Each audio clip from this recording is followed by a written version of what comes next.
Salut Mamadou, ça va? Ouais, ça va bien? Ben oui, ça va bien, merci. Bienvenue. Merci beaucoup. Merci.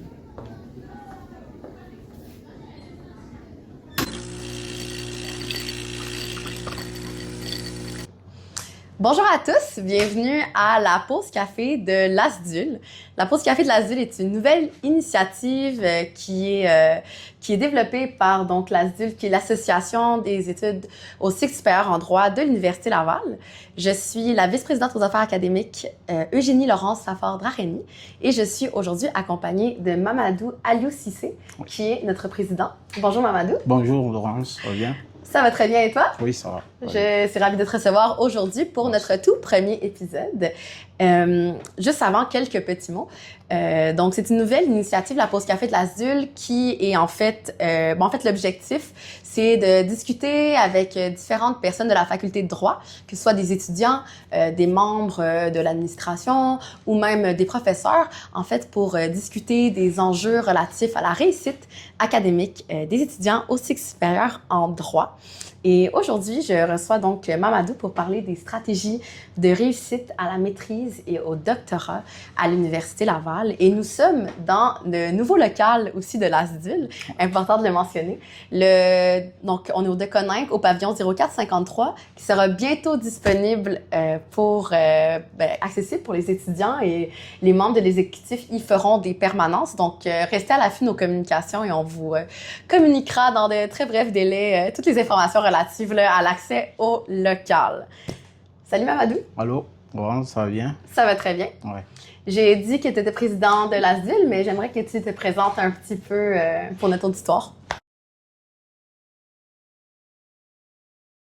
Merci beaucoup Laurence pour cette invitation, surtout pour cette belle initiative qui, j'espère, va aider la communauté étudiante ici à la faculté de droit, mais aussi, comme ça va être sur Internet, aussi ça pourra aider d'autres étudiants qui sont dans les cycles supérieurs, dans les universités canadiennes un peu partout. Alors, mon nom est Mamadou Aliou Cissé, comme tu l'as dit, et je suis candidat au doctorat en droit international à l'Université Laval. Et très rapidement, comme parcours, je suis guinéen, je suis né et grandi en Guinée. J'ai fait une licence en droit, mon premier cycle en droit, ici on l'appelle le baccalauréat. Et après une licence en droit, j'ai fait un master en droit, master 1, master 2, comme dans le système français. Et puis après une maîtrise, un master en droit là-bas, en droit international des droits de la personne et droit international humanitaire, c'était ma spécialisation. Et puis je suis venu à l'Université Laval ici pour faire, au tout début, l'idée c'était de faire une maîtrise en droit avec mémoire. Et puis entre-temps, j'ai fait un passage accéléré au doctorat. Et voilà, aujourd'hui, je suis au doctorat. Et ça, c'est mon parcours académique. Le parcours professionnel, j'ai commencé comme assistant à l'université. Puis après, j'ai commencé à prendre quelques charges de cours.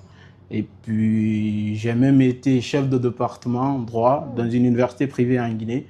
Et chef de département, c'est comme, quand on dit ici, directeur de programme.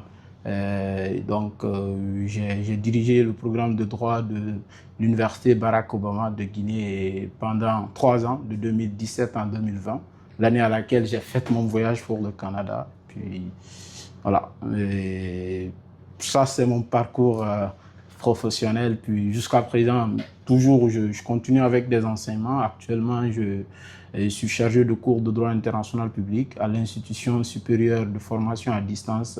C'est une institution d'enseignement supérieur, donc universitaire en Guinée. Puis j'enseigne les cours de droit international public là-bas depuis 2022. Merci beaucoup pour ta présentation. C'est vraiment un parcours très, très riche et vraiment très intéressant. C'est gentil. Est-ce que tu pourrais nous dire, donc du coup, dans le cadre de ton doctorat en droit, qui est ton directeur de recherche et ton sujet de thèse? Alors, je travaille sous la direction du professeur Olivier Delas. Il est prof à l'Université Laval ici, en droit. Et voilà, mon sujet de thèse, qui est un peu mon sujet de mémoire amélioré, c'est l'accès à la justice à l'épreuve de la qualité pour agir devant la Cour africaine des droits de l'homme et des peuples. Donc, l'objectif, c'est un peu étudier le système international de protection des droits de la personne, donc le mécanisme juridictionnel, m'interroger sur le droit international procédural, comment ça se passe la procédure, parce que on s'entend que la scène internationale est différente de la scène nationale. Le droit international, c'est différent. Le droit international a ses propres sujets. Il se trouve que l'individu ou les ONG, donc les acteurs non étatiques, voilà, parviennent. Il y a une certaine particularité vis-à-vis de ces sujets-là ou vis-à-vis de ces acteurs-là sur la scène internationale. C'est un peu ce que j'étudie dans le cadre de ma recherche. C'est vraiment très intéressant. Je profite de ce moment pour parler moi-même aussi un peu de mes intérêts de recherche, parce qu'avec Mamadou, on discutait, puis on trouve qu'il y a vraiment une très, très belle richesse à la faculté. Il y a beaucoup d'étudiants qui étudient dans vraiment des domaines de droit qui sont complètement, diamétralement différents, mais on a besoin de toute cette diversité, de toute cette richesse. Personnellement, je travaille sous la direction du professeur Christophe Krolik. Ma thèse porte, moi je suis dans le domaine du droit des ressources naturelles, mais plus précisément, je suis en droit minier. Je m'intéresse à l'évolution du droit minier québécois à l'ère des minéraux critiques et stratégiques.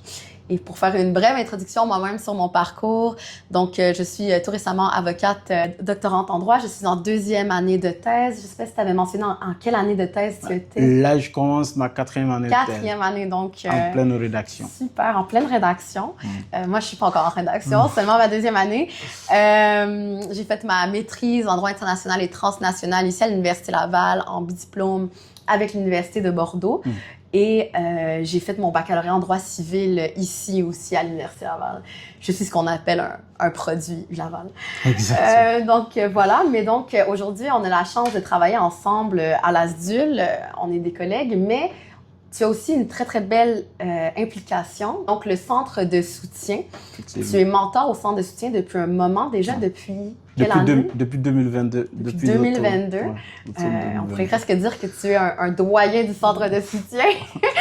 Donc, beaucoup d'expérience. Puis c'est aussi là-dessus que, en fait, c'est pour ça que je voulais t'inviter ici pour que tu nous expliques un peu c'est quoi le centre de soutien, ses objectifs, son rôle, comment est-ce que vous appuyez les étudiants. Alors, merci beaucoup, Laurence. Et je profite pour te féliciter récemment pour le barreau. Félicitations. Merci beaucoup. C'est toujours, ça encourage les étudiants au Sucsup de savoir. Il n'y a pas que l'universitaire. Quand on est inscrit au cycle supérieur, on peut également être avocat. Et puis, félicitations vraiment pour tout ce parcours-là. Alors, le centre de soutien, comme tu l'as dit, je suis mentor au centre de soutien depuis 2022. Et au centre de soutien, on est là pour assister, accompagner les étudiants, nos pairs, parce que nous sommes également étudiants. Et on a eu peut-être plus d'avance sur certaines dans le programme et dans le parcours académique. Donc, on assiste les étudiants qui viennent nous voir, notamment sur la préparation des examens de thèse, notamment l'examen de thèse volet rétrospectif ou alors le volet prospectif. On les aide également, surtout pour les étudiants internationaux pour lesquels le système québécois, le système d'enseignement universitaire québécois est pas mal nouveau. Oui. Je prends mon cas lorsque j'étais très nouveau, puis on aide notamment pour les expliquer comment ça fonctionne et comment bien s'organiser, comment fonctionne mon portail. Et puis c'est à la fois une assistance académique et aussi une assistance sociale, parce qu'on organise certaines activités également au centre de soutien, des activités de socialisation telles que le match de soccer ou les retraites de rédaction organisées par notre collègue Marie-Pierre Joliquer. Oui, donc au centre de soutien, c'est pas mal ça. C'est super, ouais. Mais il y a vraiment un aspect intéressant à ce que tu dis, c'est que c'est une entraide entre pairs. Donc, à la faculté, il y a vraiment toutes sortes de belles ressources pour un étudiant, puis on pourra en discuter un petit peu plus tard. Mais le centre de soutien, c'est super intéressant parce que ça permet vraiment d'avoir un peu cette solidarité étudiante, puis tu parlais du fait que les mentors peuvent assister, notamment au niveau des examens, mais vraiment, puis on nommait l'examen rétrospectif, l'examen prospectif, qui sont vraiment des examens au niveau du doctorat, mais sachez que ce soit la maîtrise en droit avec mémoire-essai, que ce soit même le DESS, le centre de soutien des cycles supérieurs est vraiment disponible pour tous les étudiants au cycle supérieur. Et je m'avance même à dire qu'il y a l'équivalent, il y a un analogue au premier cycle. Donc, c'est vraiment une belle ressource. Effectivement. Puis donc, merci d'avoir fait une petite présentation, une petite mise en bouche de qu'est-ce que c'est le centre de soutien. Ouais. Je voulais avoir un peu ton opinion sur les enjeux qu'on peut voir fréquemment. Les préoccupations peut-être principales des étudiants, à quel moment un étudiant peut se tourner vers le centre de soutien, puis on peut t'entendre un peu là-dessus. Oui, alors au centre de soutien, comme je l'ai dit, on est là, c'est un groupe d'étudiants qui offre un service de la faculté de droit aux étudiants, donc c'est comme un service pour les étudiants et par les étudiants. Et c'est un service un peu, et ça, je pense que c'est l'occasion de le dire, c'est purement confidentiel. Donc, on se retrouve là, on discute, on échange de votre cheminement. S'il y a des difficultés, et bien entendu, sans se substituer à la direction de thèse ou alors à la direction de mémoire, sans se substituer aux ressources professorales déjà à la faculté, sans se substituer non plus au centre d'aide également. Nous sommes là parce que justement, si vous nous posez une question et qu'on n'a pas la réponse à votre question, on vous, bien entendu, ou on n'a pas toutes les réponses à la question, on peut bien entendu vous référer à la ressource qui a la compétence sur ça. Alors, à quel moment poser la question ou venir voir le centre de soutien? Je dirais, au regard de mes expériences, je dirais à tout moment. À tout moment, au début de notre cheminement, pendant le cheminement, tout au long du cheminement. Parce que la particularité, d'ailleurs, de ce centre-là, d'ailleurs, ce qui fait également l'aspect important du centre, c'est le fait que c'est vos collègues qui sont là. Il y a certaines choses que vous ne pourrez pas dire, peut-être par complexe à votre prof ou à certains, mais avec votre collègue au centre de soutien, vous pouvez le dire. Et puis, si vous avez, j'ai pas envie de dire difficulté, mais si vous avez envie d'un appui dans le cheminement, des conseils, ou vous traversez un moment un peu compliqué, vous pouvez venir nous expliquer.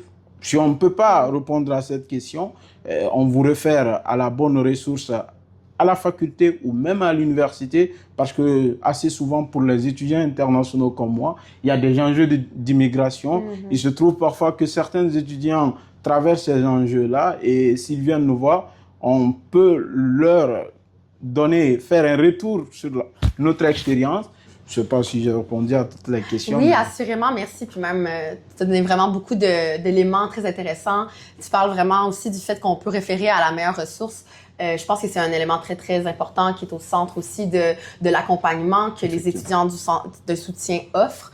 Donc, il n'y a pas cette prétention de tout savoir, mais c'est une excellente porte d'entrée, en fait, surtout pour un étudiant qui ne saurait pas où se repérer. On a parlé légèrement de fonctionnement, tu as parlé de confidentialité, ce qui est un point très essentiel. Et corrige-moi si je me trompe, juste pour mentionner aussi comment ça fonctionne. Il y a on peut dire un double fonctionnement où est-ce que, en fait, les étudiants font une permanence à des jours convenus dans la semaine. Tout ça, c'est communiqué par courriel en début de session. Mais il y a aussi la possibilité de prise de rendez-vous. Donc voilà.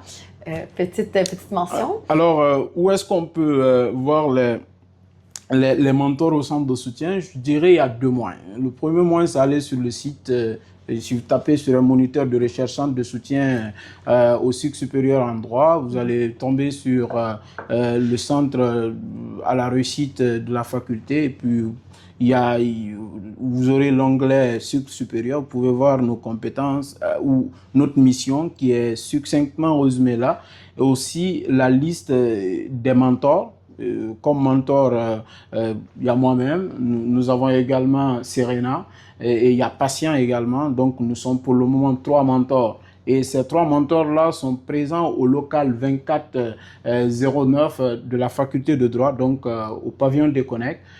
Nous sommes là tous les lundis, mardis et mercredis à l'heure de dîner, donc de 11h30 à 12h30 pour les étudiants qui veulent venir nous voir directement.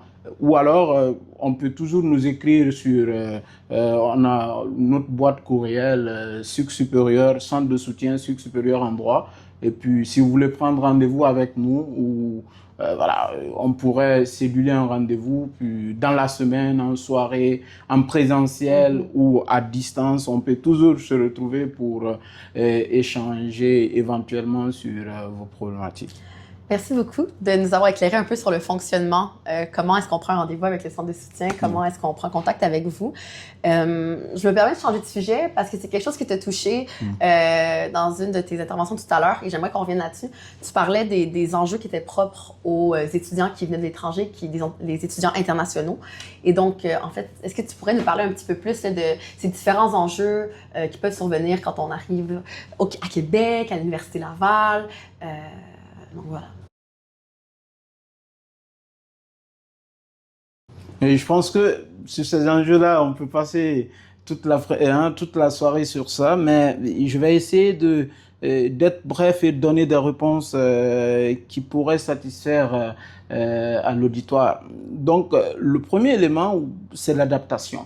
Un étudiant étranger, ce que les gens ne comprennent pas, c'est celui-là qui laisse tout derrière lui, qui avait déjà, vous avez vu, tel que je l'ai expliqué, qui avait déjà un début d'accomplissement dans sa propre vie, progression académique ou vie sociale, mais il laisse tout ça à un moment donné, il recommence la vie ou tout à zéro. Donc, le premier élément, le plus déterminant, c'est l'adaptation.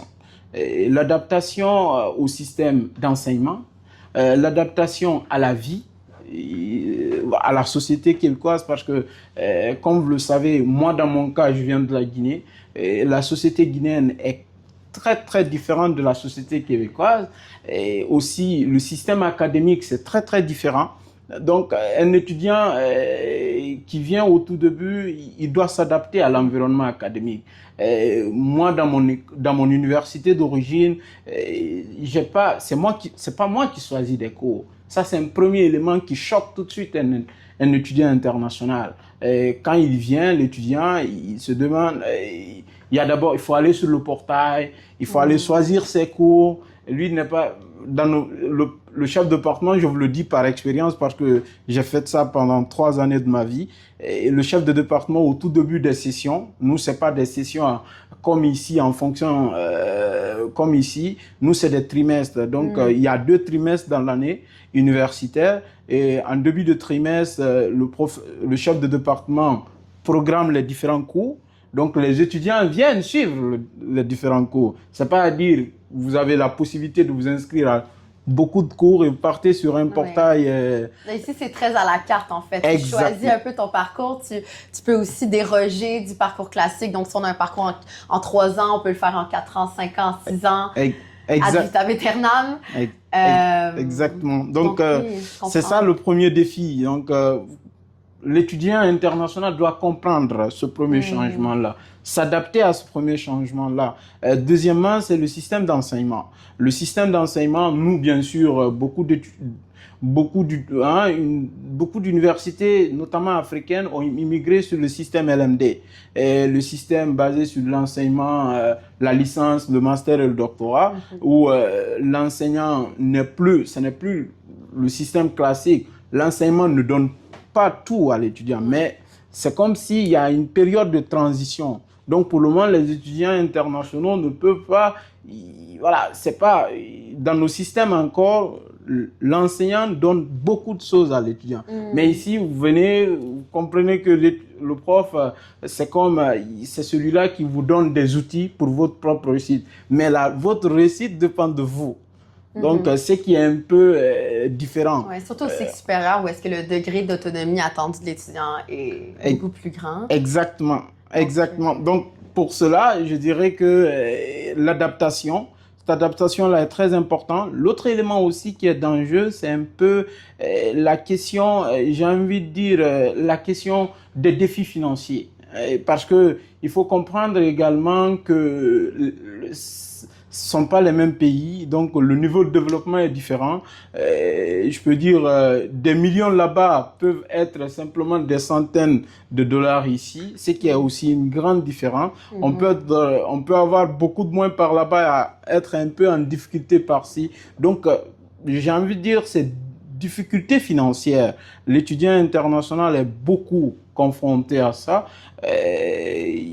Nous, dans notre système, on ne paye pas la scolarité. Donc, ici, vous payez les frais de scolarité pour les étudiants internationaux qui sont quand même voilà, beaucoup plus élevés. Beaucoup plus élevés. Donc, ça aussi, c'est un autre défi. Le troisième défi, et peut-être pour me limiter à ça, c'est le défi un peu, envie de dire, social, d'intégration. Vous êtes nouveau, vous arrivez dans une nouvelle société. Et ici, c'est très... Parfois, vous avez envie d'approcher quelqu'un, mais vous vous posez la question, est-ce que... comment je vais être reçu? Donc, j'ai envie de dire, peut-être qu'on en parlera, mais une petite... vous avez toujours une certaine charge mentale pour dire comment ça va être reçu, comment je vais... D'hésitation en hésitation, de doute en doute, finalement, vous êtes un peu... à tort ou à raison, vous retrouvez toute seule. Vous vous retrouvez toute seule, vous n'avez pas assez d'amis, vous n'avez pas assez... Et avec le poids des exigences dans le milieu académique ici, vous vous retrouvez... C'est pour ça, c'est très... Si vous n'avez pas d'aide, heureusement, nous, à l'Université Laval, ici, on a quand même... il y a énormément d'aide offerte aux étudiants, surtout aux étudiants internationaux, à tous les niveaux, que ce soit au niveau professionnel, au niveau social, au niveau soutien psychologique. On a du monde un peu partout dans tous ces domaines-là, heureusement. Donc, je pense que les défis sont... Je les résume à ces trois-là. Tu nommes plusieurs défis. Tu nommes l'adaptation. Oui. Tu nommes les difficultés financières. Tu nommes aussi, en fait, c'est sûr, c'est tout à fait normal quand on arrive dans un nouveau milieu, un nouvel environnement, surtout quand il y a toutes ces différences culturelles, on peut se sentir un peu perdu, comment est-ce qu'on s'y prend, mais aussi, aujourd'hui, on va discuter d'éléments, de stratégies de réussite pour un étudiant qui arrive à la faculté de droit. Donc, tu le mentionnais, on a plein de ressources, que ce soit à l'intérieur de la faculté ici ou que ce soit à l'Université Laval. L'Université Laval a ses propres ressources, chaque faculté a ses ressources. Et est-ce que tu peux nous parler un peu peut-être des ressources méconnues qu'on aurait ici à la faculté de droit? Peut-être seulement une brève introduction sur ces différentes ressources parce que idéalement, on va pouvoir recevoir aussi à cette émission même les intervenants en question. Alors, certaines ressources très utilisées, je commence par le centre de soutien. Le centre de soutien au SICSUP, pour ceux qui ont du cycle supérieur, mais aussi nous avons le service de développement professionnel à la fac de droit par Dominique, qui est géré par Dominique. Si vous n'êtes pas passé la voir, il faut vraiment prendre rendez-vous parce que ça va vous aider. Dominique Trudel, notre conseillère à l'emploi, donc qui est absolument exceptionnel. Exactement. Donc, j'appuie tout ce que tu dis. Il faut prendre rendez-vous avec Dominique, ne serait-ce que pour la rencontrer. C'est une personne rayonnante qui est vraiment une aide incroyable, soit au niveau de outiller l'étudiant pour son futur, donc ce qui se passe après la vie académique, ou même pour le milieu académique, quand on a des questions, des doutes sur nos études. Elle est vraiment incroyable. J'espère pouvoir la recevoir dans le cadre de cette émission. Je te laisse donc continuer. Donc, deuxième ressource également, je citerai Olivier Martin également, qui est au soutien psychologique généralement et aussi à la réussite parce que pour avoir échangé avec lui à plusieurs occasions, c'est qu'ils offrent des outils également aux étudiants pour leur propre réussite. Donc, il faut aller voir cet outil-là également.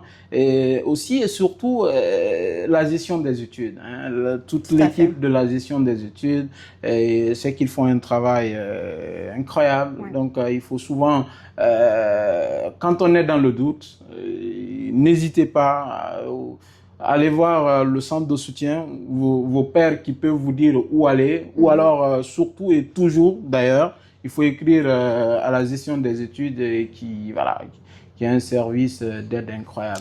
Et surtout, il y a un point que j'ai oublié, qui est une ressource, je pense, aussi très très importante, c'est sa direction de recherche. Sa direction de recherche pour les étudiantes et étudiants qui ont déjà un sujet de recherche et qui sont déjà avec un prof.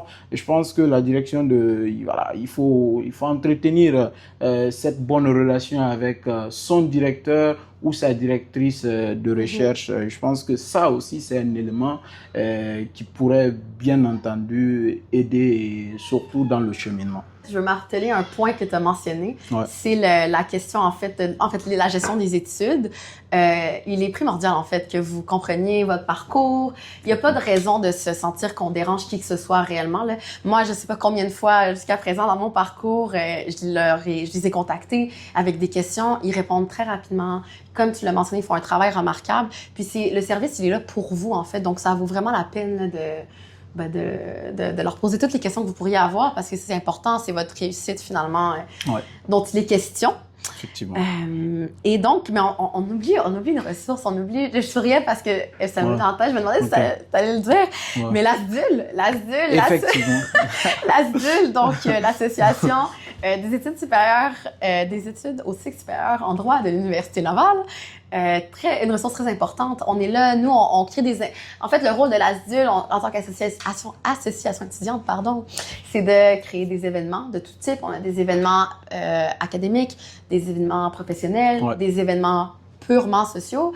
Mais donc, on tisse ces liens entre les étudiants. Donc, c'est vraiment important. On souhaite encourager l'implication au sein de l'asso, que ce soit dans le conseil exécutif ou nos différents comités facultaires, mais ça pourrait seulement être de venir aux activités. Je pense notamment aux retraites de rédaction. Dans 2 semaines, on s'en va manger des ailes de poulet au pub universitaire. Donc, il y a aussi, l'année dernière, on a fait un merveilleux voyage à Ottawa, un week-end de 3 jours au mois de février, donc 2025, on a eu la chance de visiter la Cour suprême, les institutions parlementaires, le Musée canadien d'histoire. C'était vraiment un très, très, très riche voyage. 20 étudiants qui ont pu y aller. Et je pense, si je ne me trompe pas, que 19 d'entre eux, donc hormis moi, c'était leur première fois à Ottawa ou du moins à visiter toutes ces institutions. Donc, on a vraiment des belles activités. On vous invite à nous écrire pour vous impliquer. C'est aussi notre mandat parce que, comme vous pouvez vous rappeler en début de cette discussion, on a parlé parce que Laurence, toi-même, tu es VP, tu es vice-présidente aux affaires académiques et moi, je suis président de l'association, ce qui veut dire que l'association, je pense que c'est important dans la vie et dans le cheminement de l'étudiant. Ça te permet surtout de t'impliquer, de briser l'isolement, parce qu'il ne faut pas rester seul. Vous savez, au cycle supérieur, on est à un moment donné, c'est comme si c'est pas le système ou la façon, si on ne fait pas attention, on s'abandonne à soi-même. Et si on est abandonné à soi-même, je pense que c'est un problème, c'est un danger de rester toute seule. Et donc, il faut venir à l'assaut. L'association, chaque année, l'association procède à l'élection d'un nouvel exécutif, donc il faut s'impliquer et il faut avoir ça sur votre CV. Je pense que ça, c'est important. On se fait des amis d'une vie aussi dans l'association. Exactement. Donc, ça vous permet d'être connu et de briser notamment ce pont entre vous et peut-être l'administration. Ça vous aide également, en tout cas, nous, ça nous aide pas mal. Si on a un projet qu'on veut réaliser, Et voilà, on peut passer par une institution pour l'organiser. Et donc, ça, c'est l'ex-DUL. Donc, restez à l'afflux et nos courriels, nos réseaux sociaux. Je pense qu'on est sur Facebook, on est sur Instagram, puis voilà. J'aimerais rajouter un point aussi, parce que tu parles d'isolement, puis c'est tellement vrai, c'est d'autant plus vrai en période de rédaction, donc quand l'étudiant est amené à écrire son essai, son mémoire ou la thèse, et dans le cadre du doctorat où est-ce qu'il y a pas beaucoup de cours vraiment en présentiel, il y a beaucoup de crédits de recherche, c'est un travail de très longue haleine, la thèse, on parle de 4 ans minimum, donc il y a vraiment cette question d'isolement qui peut survenir, mais un élément important relié à l'implication, c'est le fait que les problèmes que vous pouvez vivre durant votre parcours, ben vous n'êtes pas les seuls à les vivre. Trouver que la rédaction, c'est difficile, trouver la motivation, le syndrome de la page blanche, vous n'êtes certainement pas les seuls à vivre ces enjeux-là. Et donc, le fait d'être avec ses collègues, participer à des retraites de rédaction, donc où est-ce qu'on travaille tous ensemble, ça aide vraiment toute la motivation et ça assure la réussite de son parcours au cycle supérieur. Exactement. Donc, ne restez pas seul, impliquez-vous dans des activités et sachez surtout que la thèse, c'est... Voilà, il ne faut pas se comparer à quelqu'un. Il faut avoir ses propres objectifs, se battre pour le réussir et surtout également, pour ne pas oublier, il faut éviter d'être à un seul endroit, stagner dans sa recherche. Voilà. Le plus important, c'est pas être intelligent, aller vite. Le plus important, c'est être constant dans son travail. Voilà. Même si c'est un paragraphe par journée, les personnes qui sont en rédaction, ou même si c'est une chose à la fois, mais il ne faut pas passer une journée ou toute une semaine sans faire quelque chose pour son cheminement. Parce que oui, on est rentré au cycle supérieur, mais n'oubliez pas qu'il faut sortir du cycle supérieur. Il faut avoir son diplôme également. Et important aussi de préparer son après-thèse. C'est pour cela, c'est important. Heureusement, on a un décanat très actif par rapport à ça qui nous soutient. Et que ce soit le doyen de faculté, toute son équipe, on est vraiment très bien entouré. Donc, voilà, on est seul, on est en groupe, on avance. Un pour tous, tous pour un. Exactement. Mamadou, c'est vraiment de précieux conseils que tu donnes aux étudiants. Je pense que c'est très important. Donc, je tiens vraiment à te remercier. Je pense que ça clôt vraiment bien ce premier épisode de la pause café de l'Asile. Merci d'être là aujourd'hui. Je fais une petite mention spéciale à l'équipe des communications. Donc, un immense merci à Alexandra Liberté qui nous a vraiment aidés là, dans la mise en place de ce projet. Et donc, reste plus qu'à dire, abonnez-vous aux pages de la faculté de droit, donc page Facebook, Instagram, YouTube. J'ai même entendu qu'ils ont un TikTok. What? Incroyable! Et aussi, abonnez-vous aux pages de l'ASDUL, AECSDUL, page Facebook, page Instagram. On a même un WhatsApp. Exactement. Donc, voilà, merci à tous pour votre écoute. Merci beaucoup. À bientôt. À bientôt.